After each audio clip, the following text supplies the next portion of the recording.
Hello everyone. Good morning, good evening. Welcome to another PMP Q&A session. Please confirm if my voice is loud and clear. Am I audible? Yes. Yes. Yes. All right. All right, everybody. So those who are watching on YouTube, if you don't have class link, so you just need to drop a text on this number and you will be receiving class link, right? Okay, so let's start question number 1.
All right, so let's start with Robin. Robin, you have chosen option B.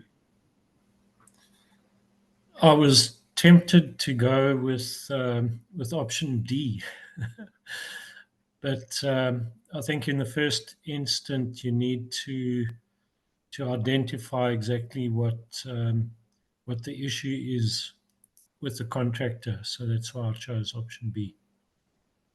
All right, thank you. Lala, you have chosen option B. Yeah, so the contractor is saying that they are unwilling to execute the project because the rates are insufficient, right? So in order to do that, we can negotiate with the contractor to revise the rates to mutually accept, whatever they're accepting, right? Or right away jump into conclusion negotiating. Conduct a market study to validate contract claim about insufficient rates. So that could be something to argue about, but that they're informing us that that they're already aware that it is the market value that is insufficient. Also, just seeking a legal advice, jumping again in a conclusion right away. So from PMI vision, it's like always analysis and review, right? So I think that's why I went with B, just to make sure we review first and we assess first, and then we go for the next conclusion. All right, thank you. So yes, correct answer is option B, review the contract terms and condition to assess the validity of contractor's. So yes, you will be doing all the things that Lala has mentioned, like negotiation, market study, seeking legal advice. But first, you need to see if there are any such provision in the contract, right? So maybe the contract has a provision of you can revise the rate, right? So if you have that provision, then you will be taking another action. You will be directly jumping to negotiation. But if there is no such provision, maybe you would be seeking legal advice, right? Or maybe you will be modifying the contract after negotiation, right? So first you need to understand what is written in the contract. So correct answer is answer B. Let's read the explanation.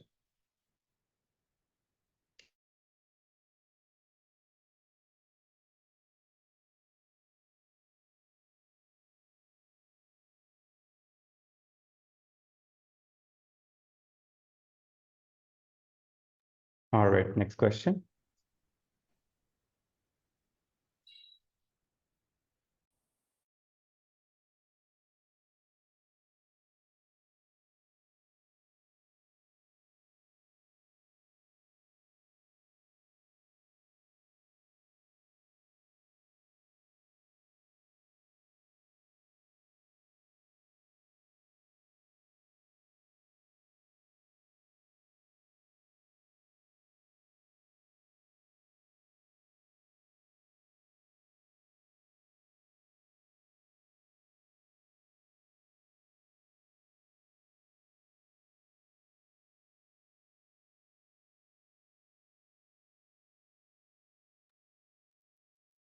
All right. Robin, you have chosen option D. Yes, I was looking quite a few times at each of the options, but then when looking at actual progress and when the project will be completed, that made me head in the direction of a comprehensive progress schedule. So that's why I went for D. All right. So you're saying like comprehensive project schedule should be shared with senior management. This is what you're saying? Well, yes, Okay. I suppose that's part of it. I couldn't really put together, if we look at the individual and frequent stakeholder engagement, I didn't see how that fitted in with schedule, reporting on schedule. Earned value management, that's a possibility, but my mind was on the monetary value, and that wasn't really what was asked in the question. And automated progress dashboard, that could be. All right. Thank you, Robin. Carlos, Okay. you have chosen option B. Yes, hi. Option B, because the earned value will tell you from the planning stage where you at, and if you're behind or ahead or on time, then you can take actions. That's just my guess. All right. Thank you. So, Has, you have chosen option B. Yeah, similar reasoning as what Carlos has mentioned, right? Um, Earned value will tell you what is the actual progress, and from that, what is it, how much time it takes to complete. Other options I couldn't get because automated progress dashboard. I mean, the question is not about they are not receiving the report or something, right? They are basically not able to understand from the report. So frequent stakeholder engagement, again, they have been sending it regularly. Comprehensive project schedule, I'm not very sure because the question is not really saying anything if they're missing with the schedule or something. They're not able to gauge the actual progress. So I thought option B is better. All right. Thank you, everybody. So, yes, correct answer is option B. Why? Let's read the question. It says you are a project manager of a large infrastructure project. Irregular progress reports are submitted. So, reports are being submitted, right? However, senior management remains unclear about the actual progress and when the product will be complete. So reports are being shared, but there is no clarity about actual progress or what would be the schedule at completion, right? Or what would be the estimate at completion. So these stats or these numbers are missing in the report, right? So the only option that addresses this concern is option B. If you have earned value management matrix like your schedule variance, your cost variance, your SPI, your CPI, your estimate at completion, then they would have better understanding when the project would be completed. Option A, C, D, let's suppose automated progress dashboard. I mean, if you have similar information on a dashboard, this still won't address the concern. You understand? So for example, if you convert the content of the report in the form of dashboard, right? Still there would be the same problem. The only thing is that there would be an easy access to the dashboard, right? So we do automation when we want the stakeholder to access it easily. So for easy access, we do automation or automated dashboard. Frequent stakeholder engagement sessions, yes, this is good, but this is a generic option here. This does not address the specific concern here about lack of understanding about when the project would be completed. And a comprehensive project schedule, we do not share comprehensive project schedule with senior management. They have no concern with it. We share high level reports with them. Let's suppose like milestone reports, right? Like earned value metrics, high level numbers, right? Because Senior management, they don't have any concern with detailed or comprehensive schedule. Comprehensive schedule is for team, right, to execute the project. So correct answer is option B. Let's read the explanation.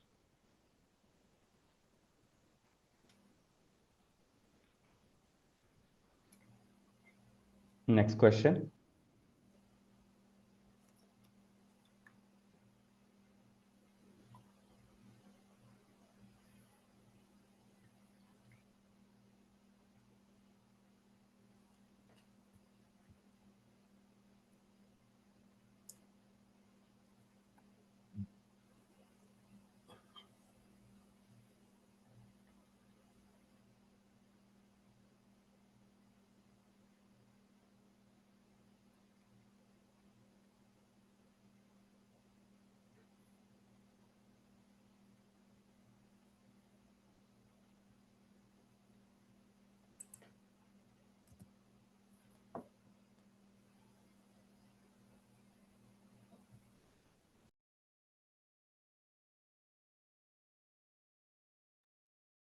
Carlos, you have chosen option D.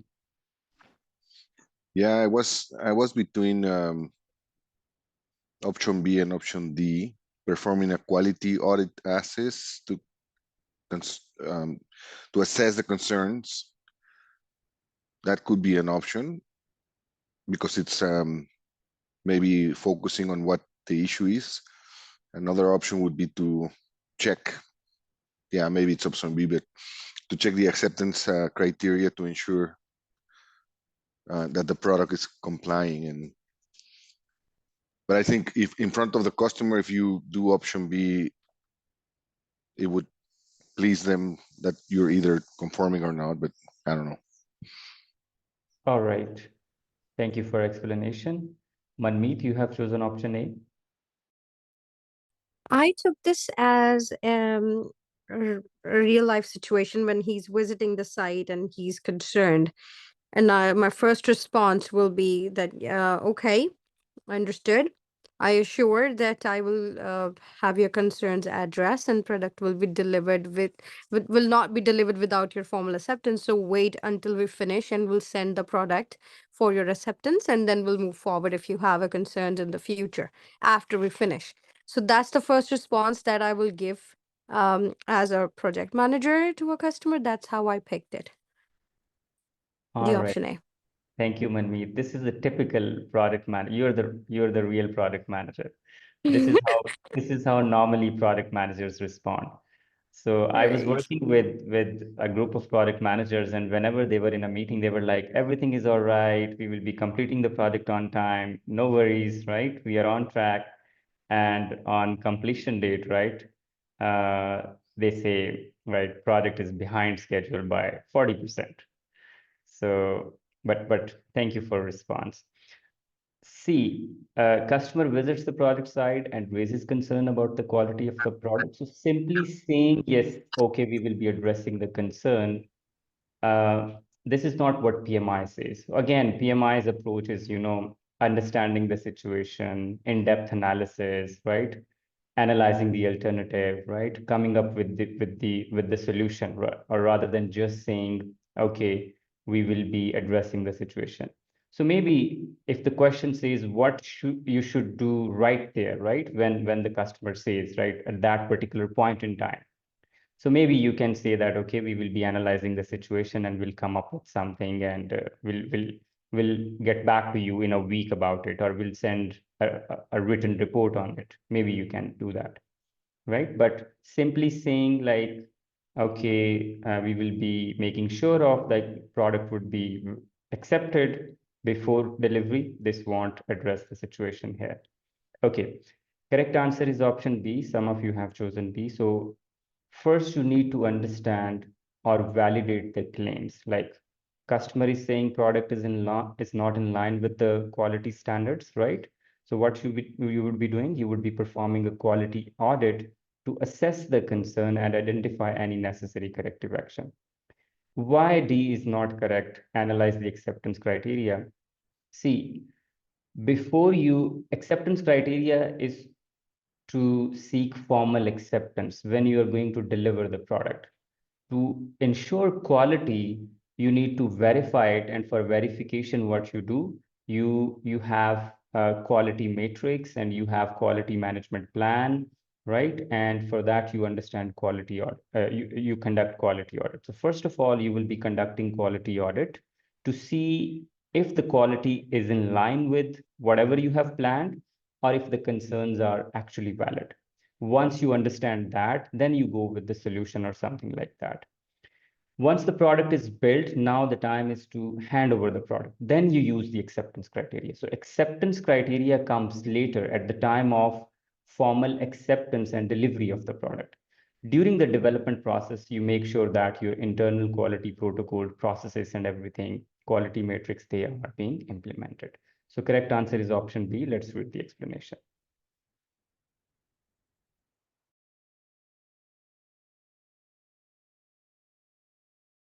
So there is a comment, what is the difference between B and C? So let me go back. So B is perform quality audit. C is review quality matrix. So what is quality matrix? So quality matrix is a document that outlines planned tests that you will be performing. So planned test would not give you any idea about actual product. You understand, everybody? So quality matrix is a list of all the tests that you will be performing to verify quality of the product. So by reviewing your plan would not help you understand the actual quality of product. So C talks about just plan. B talks about audit, means plan versus actual, right? So B gives you understanding about variance or the difference, right? That's why B is correct answer, right? I hope it is clear. Okay. Let's move to next question.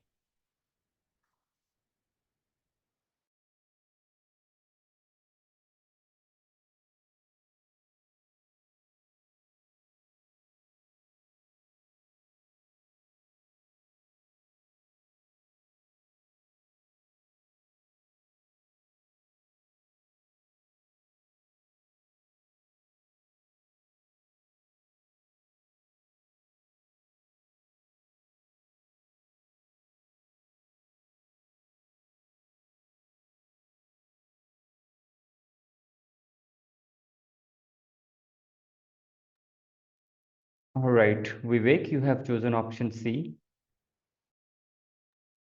Yes. So if I go for elimination process, like we cannot directly ask customer for the resource assistance. So that's why I discarded option B.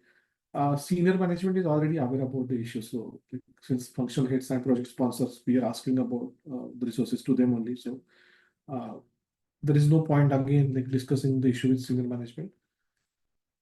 There is a risk, but with only adding the risk, documenting that risk and the potential consequences, that's one of the steps, but kind of a reactive step. So best option is to adjust like the current work according to the available resources and the pace of the project accordingly.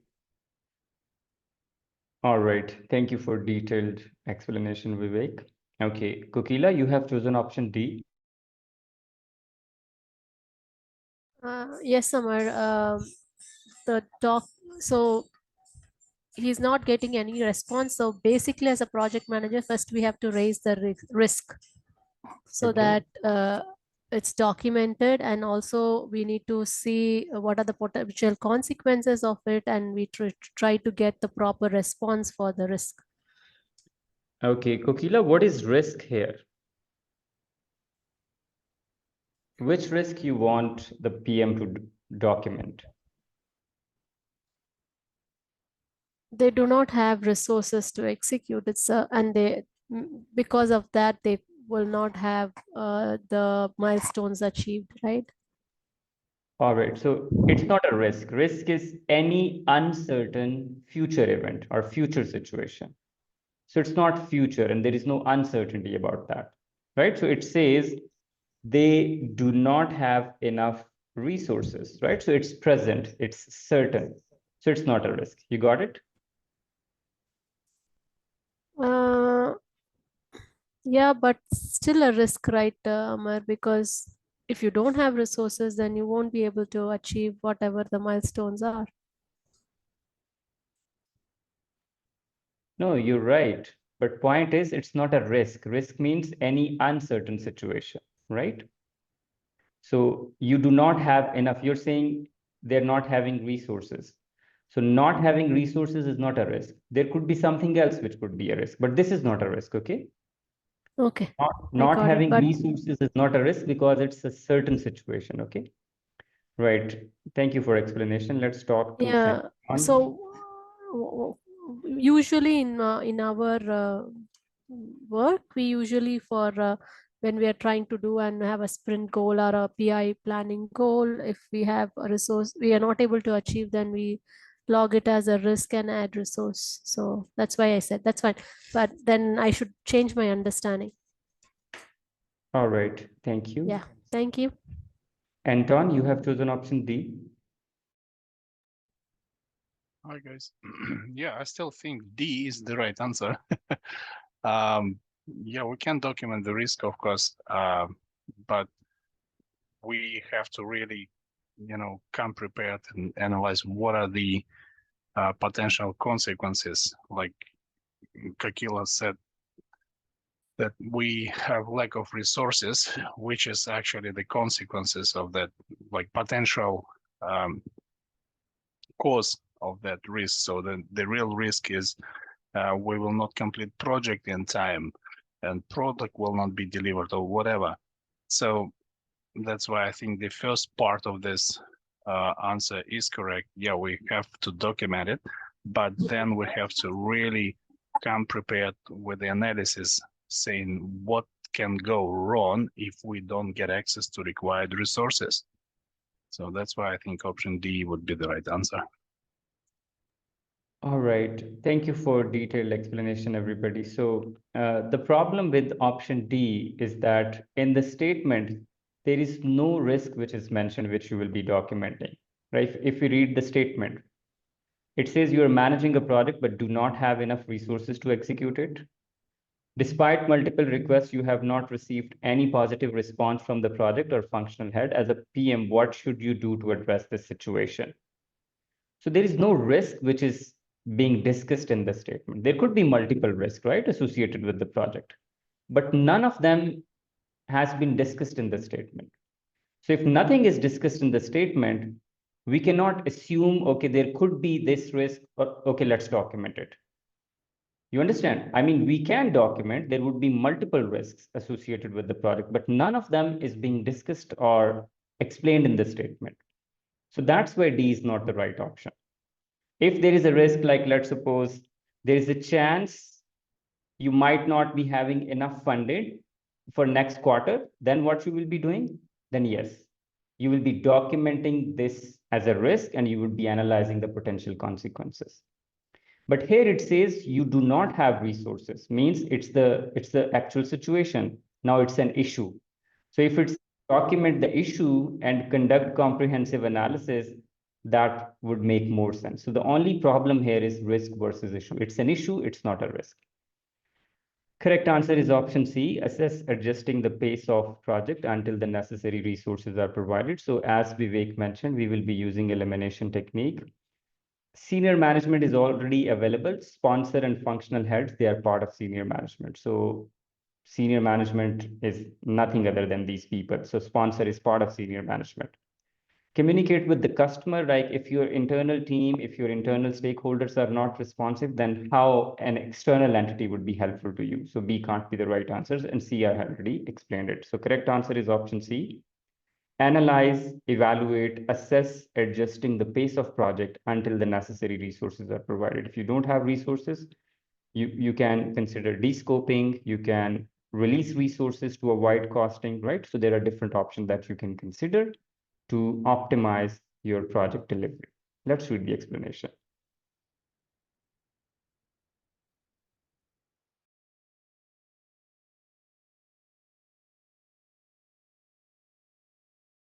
Next question.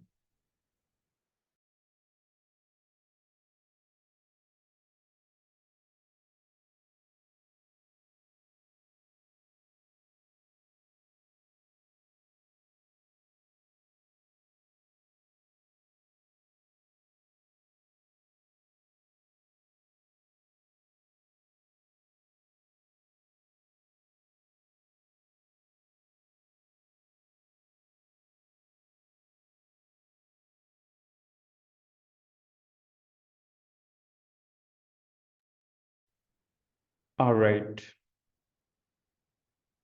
Vivek, you have chosen option B. Yes. So a requirement management plan that I'm not like sure why requirement management plan has issues, because we have all the requirements mentioned there. The issue is with the formats. Different formats are being used. So our document management system is not correct. So we don't have decided the correct templates for each type of a document, and that's why each team member is using different formats to document the rejected requirements. That's why we should have a correct template uh, like specifically used for such type of documentation. So that's why I chosen the option B. All right. Thank you, Vivek. So Has, you have chosen option A. Yeah, the requirement management plan, any management plan gives you the format and how to do and other things, right? So here the thing is not following that properly. That's the reason I chose option A. I think rest of the things is not the concern what is been asked in the question. It's not addressing the concern. All right. Thank you for explanation. So yes, correct answer is option A, requirements management plan. All management plan. This we have been discussing again and again. Like all management plan, they contain templates and formats. So for example, scope related templates are documented in scope management plan. Requirements related templates are documented in requirements management plan, and similarly schedule management. All these subsidiary plans, they contain processes, procedures, templates, formats, tools and techniques, rules and responsibilities, units, definitions, right? So correct answer is option A, requirement management plan. So what's happening? A team members are using different formats, right? So means they don't have any standard format for requirements. So a standardized format for requirement is documented in requirement management plan. Document management system, it's a system that tells you how to store documents, how to distribute documents, how to retrieve documents. It's like more like it's a system to manage centralized repository. So B and C are almost the same thing. Yes, regular training sessions would be very helpful, but again, it's a generic option. It's not a specific answer. So specific answer is if team members have developed and agreed upon a requirement management plan, that requirement management plan includes format and templates of how to document requirements. Like what should be the format of requirement documentation, what should be the format of requirement traceability matrix, how rejected or accepted requirements would be documented. So correct answer is option A. Let's read the explanation.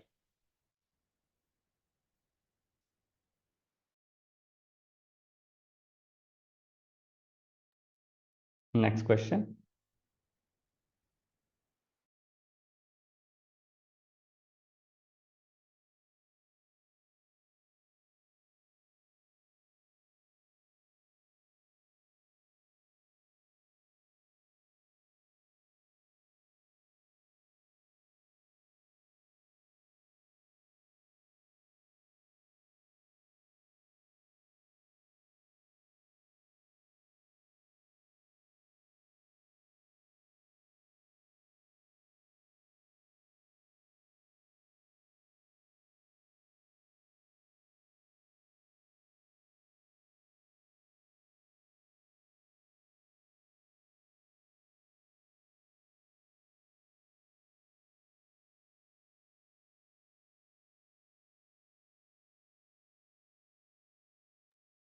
All right, Lala, you have chosen option A. Yeah, so looks like the project was awarded and the contractor came in having a hard time with executing the project within the budget. So in order to avoid what could you have done, right? So that means whatever that you are supposed to do it, that you didn't do it. So when you receive the bids, conducting a thorough analysis of all the bids and comparing like what is included in one bid and that is not included under other bids. So I think thorough analysis would help you because it looks like intentionally this vendor, you know, in order to win the contract, they bid it.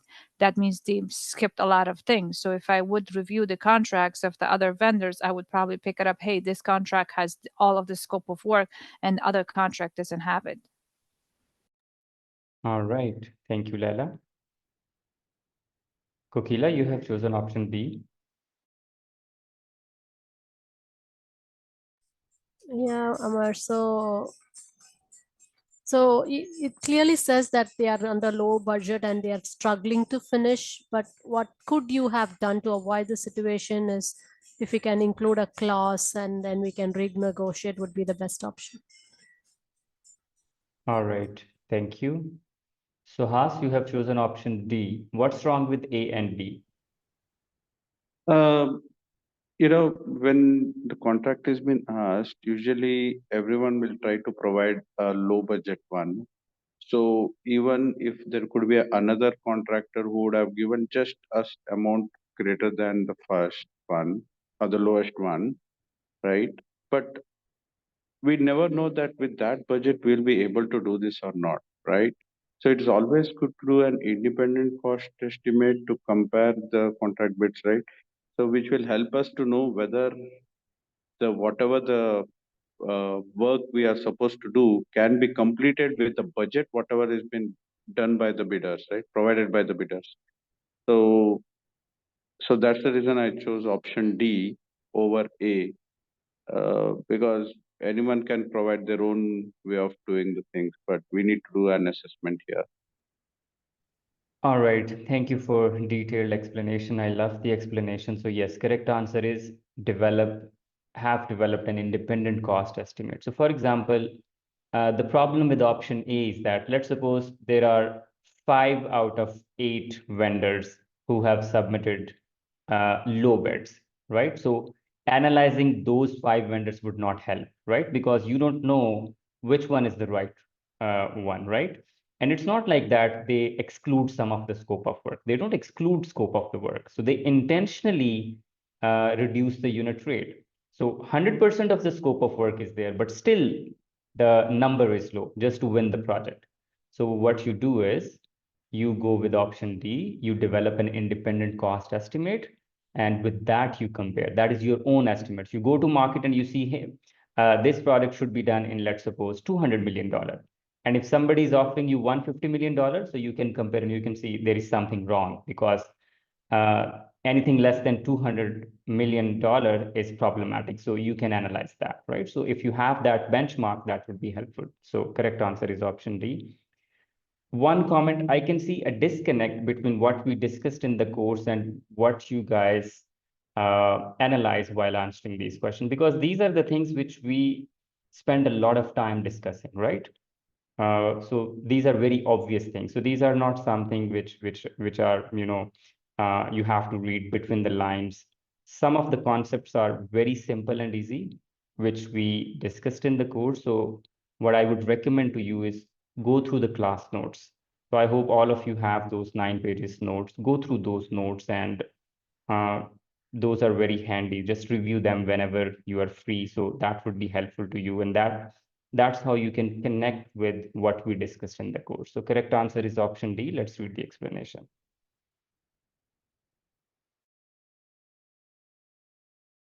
Next question.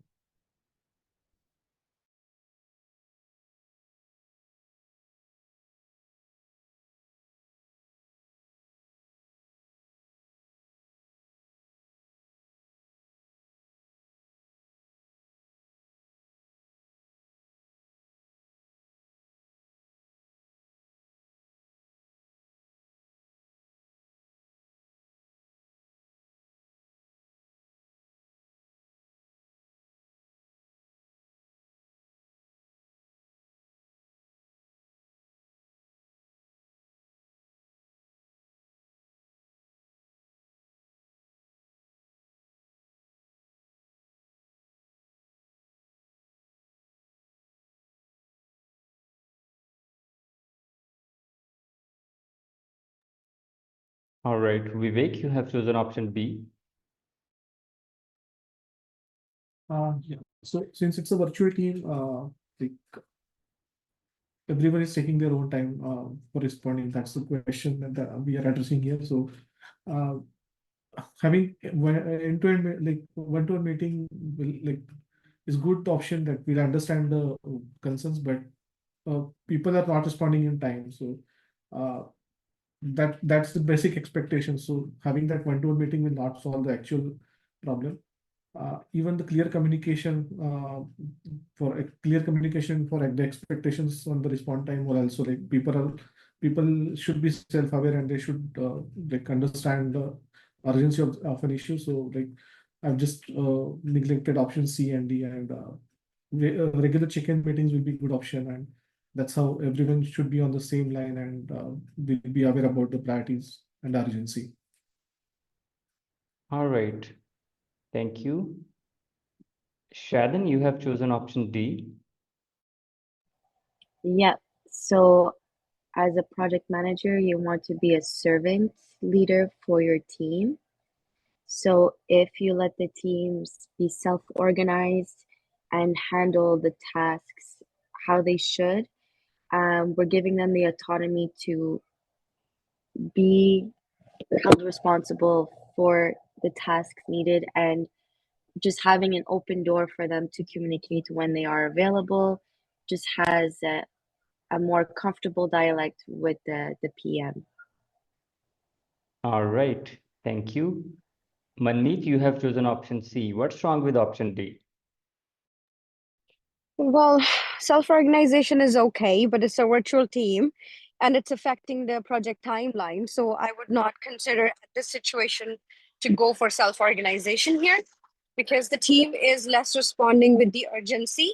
So I believe I should be communicating the expectations about the response time to all the team members first. That's what question is asking, to first to address the situation. So I would be communicating that, okay, team, I need the response within that timeline, please, because it's an urgency situation here. I need your responses. So that would be the first thing I would do. All right. Thank you for detailed answer. So yes, correct answer is option C. Clearly communicate expectations around response times. Why? There are multiple reasons for this. One, you have just started a new project, right? So you are in the forming stage, right? You have just started a new project. So in the forming stage, we don't go with self-organization. So in the forming stage, the leadership style that we use, that is directing. We direct team member, we guide them, we explain them, what are the expectations or how we would be managing the project as a team, right? So first step is explain things in detail. So if things are not happening as you want or as required, because if you see, it says they are not responding and responding to your important communication. So one thing is it's important communication. Second, it's a virtual team. Third, it's in the initiation stage. So first of all, you need to clarify expectations regarding response time. So once expectations are set, then you can, expect relevant responses from them. So correct answer is option C. D, we can't do that at this stage. D is done during the performing stage when team members, they sign team charter and they have experience, right? They understand the environment, and there is no conflict, then you can ensure self-organization and you can start delegation. Option A, conduct one-on-one meeting with all team members to understand their concerns, right? So yes, one-on-one meeting is helpful, but first you need to tell them what is the expectation, right? Maybe they don't have any concern, right? They say, we don't know what are the expectation. There are no rules or something like that. So first you need to define those rules or set the expectation. Once you do that, then conducting one-on-one meeting and follow-ups and self-organization would come later. So correct answer is option C. Let's read the explanation.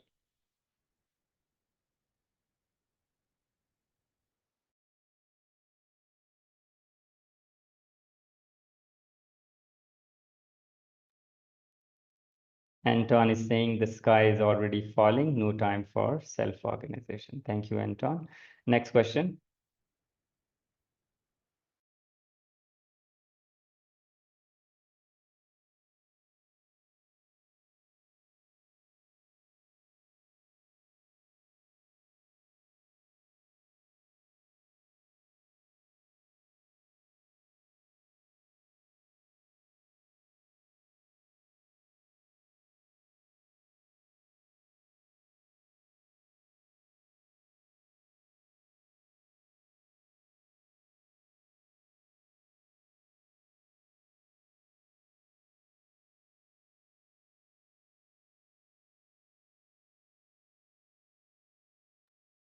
All right. Vivek, you have chosen option A.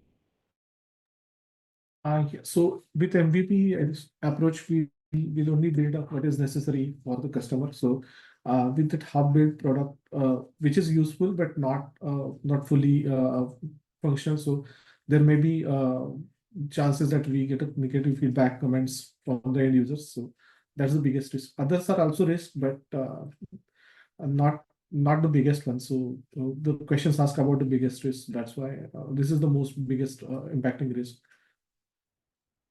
All right. Thank you, Vivek. Carlos, you have chosen option C. I hope you can hear me okay. Yes, option C, you're delivering a product that is meeting the basic requirements, but the increase of the scope creep might bring continuous changes. So that's what I remember. All right. Thank you, Carlos. Robin, you have chosen option D. That was mostly a guess because I couldn't really make up my mind. Even, with A is a possible answer because it is a minimum viable product. Is it 100% complete? And basically the other three are in a similar situation. But what I thought was if we supply early the minimum viable product, then the customer engagement might be less for the following features.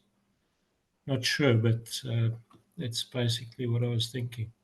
All right. Thank you for detailed explanation. So what is MVP? Minimum viable product.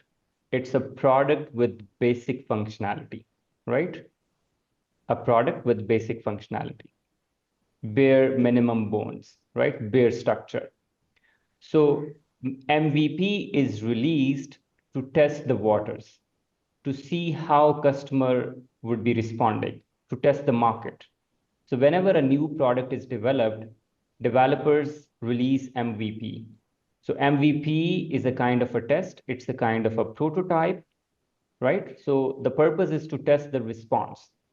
So biggest risk associated with MVP is that if your MVP is not in line with the requirement or expectation, customer won't be happy with your product and the response would be negative. So correct answer is option A. MVP may not fully meet customer expectation, leading to negative feedback. Option B, the MVP requires a longer development time. No, MVP doesn't require longer period of time. MVP requires less period of time. The full product requires more development time. So we develop MVP because it takes less time, right? So B can't be the right answer. C, the MVP increases the risk of scope creep by encouraging continuous. The purpose of MVP is continuous changes. We develop MVP for upgradation purposes.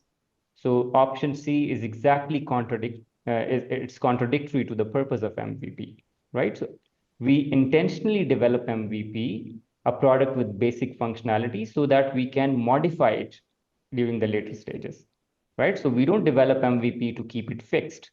We don't want to keep it fixed.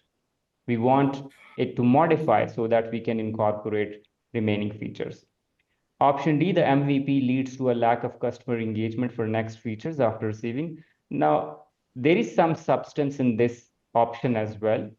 There could be chances like once you deliver MVP and customer is satisfied and they say, okay, we are happy, and for further features, they don't get involved. But it depends on the importance of features, right? Which feature you are delivering. So the biggest risk associated with the product is that MVP may not fully meet customer expectation and they don't need your product, right? They say this is not the product. If you are delivering first feature as a feature that does not align with customer expectation, they won't be needing any other feature from you. They won't trust you, right? So correct answer is option A. Let's read the explanation.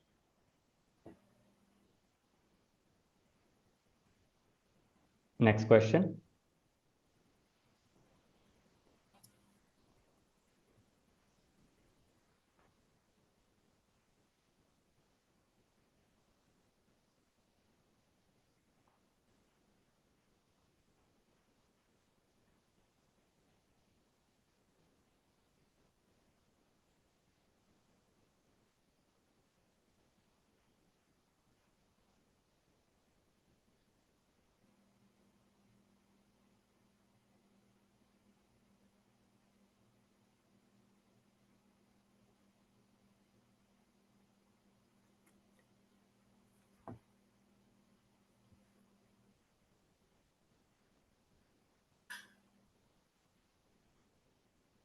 Kokila, you have chosen option B.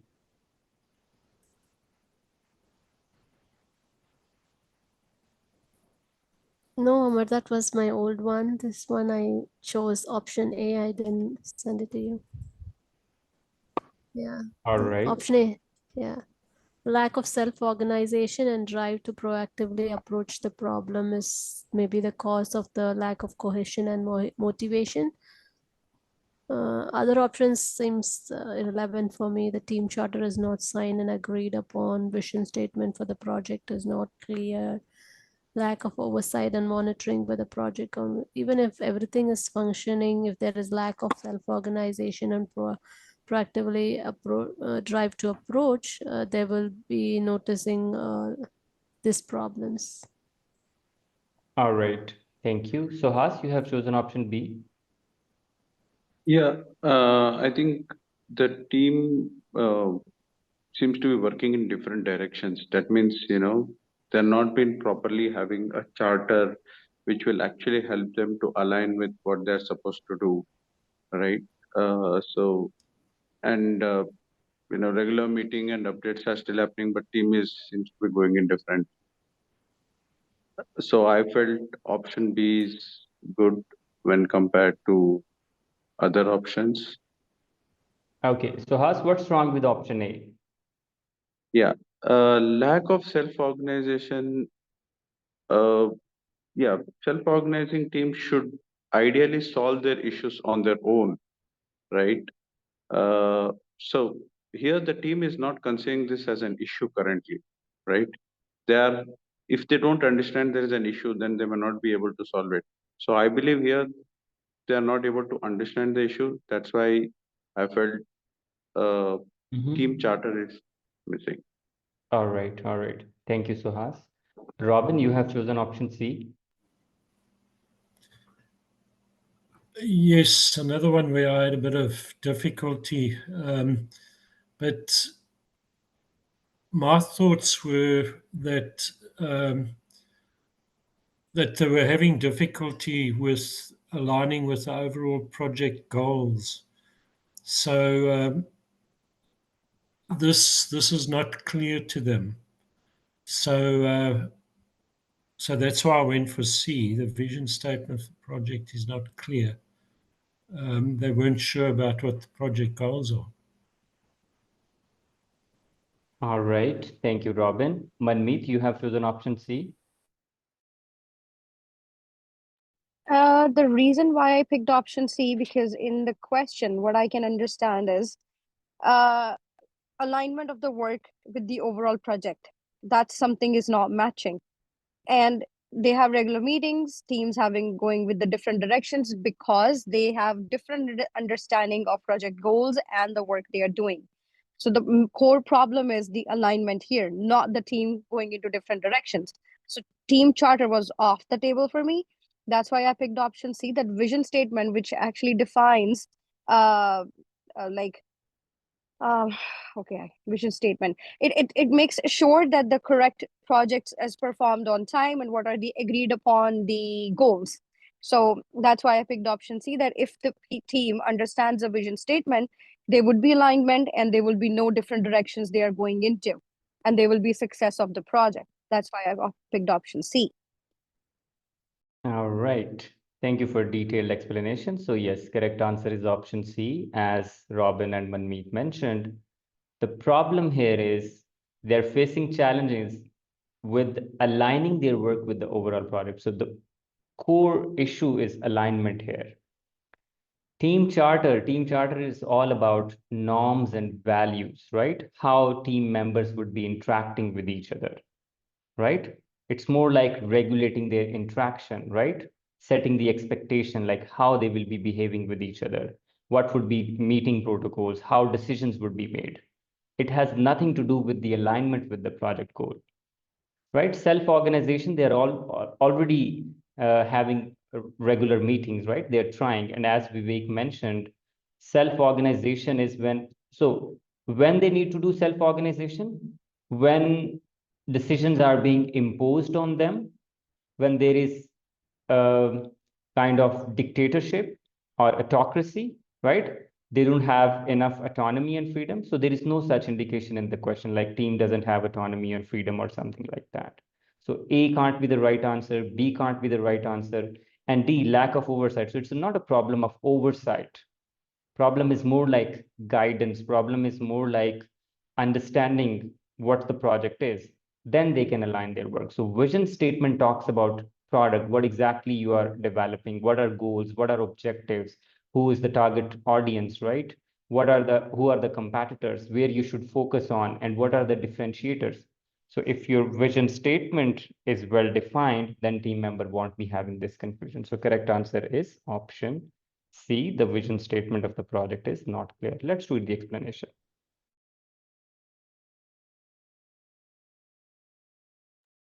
Next question.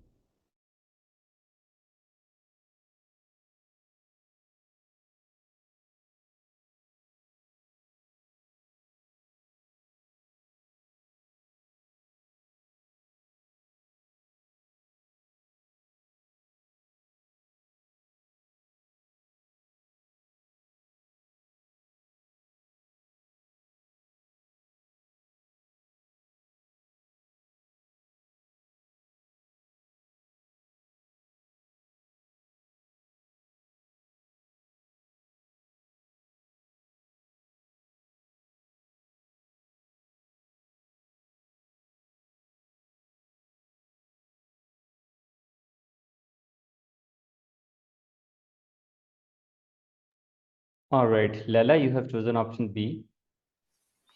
Yeah, so the SPI is less than 1, so it's 0.7. That means the project is ahead of schedule. So the only option that I saw there, the only one that says ahead of schedule, I looked at that. And then it says, but will require additional funds to completion. So our estimation completion is greater than the budget. So that's why I went with option B. The project was definitely not behind the schedule. Because it's less, like I said, it's less than 1. The project is progressing well, but needs more resources to stay on track. That doesn't make a sense either, I feel like. Same thing with D. So I think the B would be best option. All right, thank you. Vivek, you have chosen option B. Yes, same understanding. It's less than 1, so it is definitely ahead of schedule. But EA see that estimated completion is greater, so we are definitely going more than the budgeted cost. So as C and D are relevant, but B seems to be more correct where we need to require additional funds. All right, thank you for explanation. So I thought ending the session with some happiness, so I intentionally added an easy question.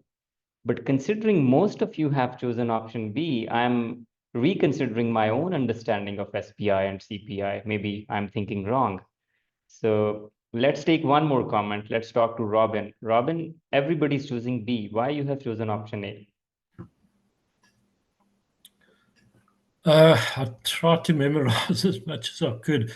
If the SPI is 0.7, that means that we're behind schedule. The All estimate right. at completion is greater than the budget at completion, then we will exceed the original budget. That was my thinking behind it. All right, that is correct. If SPI is less than 1, means we are behind schedule. I thought this would be really easy and simple. But surprisingly, Most of you have chosen option B. If SPI is 1, means we are on schedule. If SPI is greater than 1, then we are ahead of schedule. So let me write formula for SPI here for you. Then you'll get to know. So for example, SPI is equal to earned value divided by your planned value. So if your SPI is 1, means earned value is equal to planned value. If your SPI is greater than 1, it means earned value is more, planned value is less, which is a good thing. You have accomplished more than you planned, means you are ahead of schedule. But if your SPI is less than 1, it means planned value is and earned value is less. So PV is less than earned value, which is a bad thing, right? So you are behind schedule, right? So SPI and CPI, if they are less than 1, it's a bad thing, right? The only option that says we are behind schedule is option A. So the project is behind schedule and will likely exceed the original budget because estimate at completion is the final budget when you will be completing the project, and BAC is your planned budget. So if EAC is more than your planned budget, it means you will likely exceed the original budget. Option B says you are ahead of schedule. No. Option C says the project is progressing well. No, it's not progressing well. Option D says project is on track. No. Right? So correct answer is option A. You all have surprised me. No problem. Please read the explanation.